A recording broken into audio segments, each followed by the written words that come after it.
वराह अवतार की कथा। भूमिका सनातन धर्म में भगवान विष्णु के दशावतारों का विशेष महत्व है। जब जब धरती पर अधर्म बढ़ता है, तब तब भगवान विष्णु किसी न किसी रूप में अवतरित होकर धर्म की स्थापना करते हैं।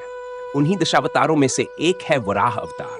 यह अवतार तब हुआ जब पृथ्वी जल में डूब गई थी और उसे बचाने के लिए भगवान विष्णु ने एक विशाल वराह सुअर का रूप धारण किया। इस कथा का उल्लेख कई ग्रंथों जैसे भागवत पुराण, विष्णु पुराण और रामायण में मिलता है। कथा का प्रारंभ। सृष्टि के प्रारंभ में ब्रह्मा जी ने इस संसार की रचना की। उन्होंने जीव जंतुओं, मनुष्यों, देवताओं और असुरों की उत्पत्ति की। उस समय हिरण्याक्ष नामक असुर ने अपनी भक्ति और तपस्या से ब्रह्मा जी को प्रसन्न किया और उनसे अमृतत्व का वरदान मांगा। ब्रह्मा जी ने कहा कि अमृतत्व संभव नहीं है, लेकिन हिरण्याक्ष ने यह वरदान मांगा कि किसी भी मनुष्य, देवता, राक्षस या पशु द्वारा उसका वध न हो। ब्रह्मा जी ने उसे यह वरदान दे दिया, लेकिन उन्होंने ये नहीं सोचा कि भगवान विष्णु किसी भी श्रेणी में नहीं आते। वरदान पाकर हिरण्याक्ष अत्यंत बलशाली हो गया और पूरे ब्रह्मांड में आतंक मचाने लगा। उसने स्वर्गलोक, पृथ्वी लोक और पाताल लोक पर विजय प्राप्त कर ली। देवता भी उससे भयभीत होकर इधर उधर छिप गए। उसने पृथ्वी को भी अपने बल से जलमग्न कर दिया और उसे समुद्र के गहरे तल में छिपा दिया। इससे पूरी सृष्टि संकट में पड़ गई। भगवान विष्णु का वराह अवतार जब हिरण्याक्ष ने पृथ्वी को जल में डुबो दिया और चारों ओर हाहाकार मच गया, तब देवताओं ने भगवान विष्णु से प्रार्थना की। विष्णु भगवान ने तुरंत एक उपाय सोचा और एक विशाल वराह का रूप धारण किया। यह वराह करोड़ों सूर्यों के समान प्रकाशमान था। इसकी गर्जना इतनी भयानक थी कि देवता और ऋषि भी चकित रह गए। भगवान वराह आकाश में उड़ने लगे और उन्होंने समुद्र में छलांग लगा दी।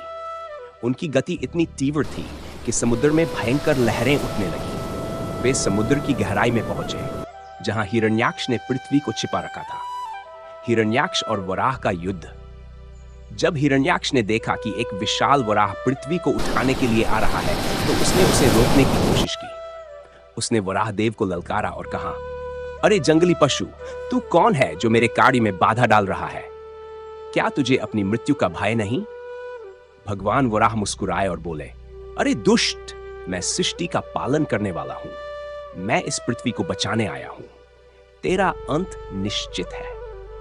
यह सुनकर हिरण्याक्ष क्रोधित हो गया और उसने भगवान वराह पर आक्रमण कर दिया। दोनों के बीच भयंकर युद्ध हुआ। हिरण्याक्ष तलवार, गदा और विभिन्न अस्त्र शस्त्रों से हमला करता रहा, लेकिन भगवान वराह पर कोई प्रभाव नहीं पड़ा। भगवान ने अपनी शक्ति से उसे बार बार परास्त किया।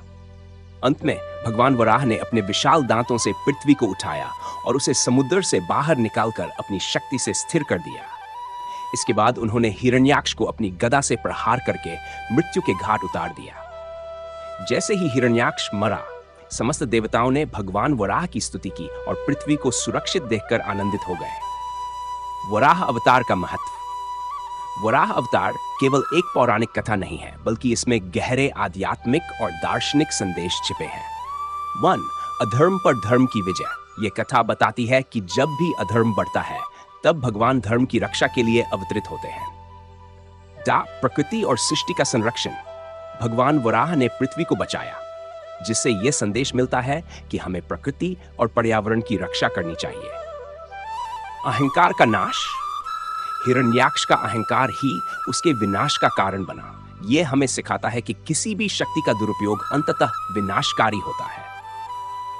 वराह अवतार की कथा हमें यह विश्वास दिलाती है कि चाहे कितना भी बड़ा संकट क्यों ना आ जाए, भगवान सदैव अपने भक्तों की रक्षा के लिए तत्पर रहते हैं। यह कथा हमें धर्म, कर्तव्य और सत्य के मार्ग पर चलने की प्रेरणा देती है। भगवान वराह की जय।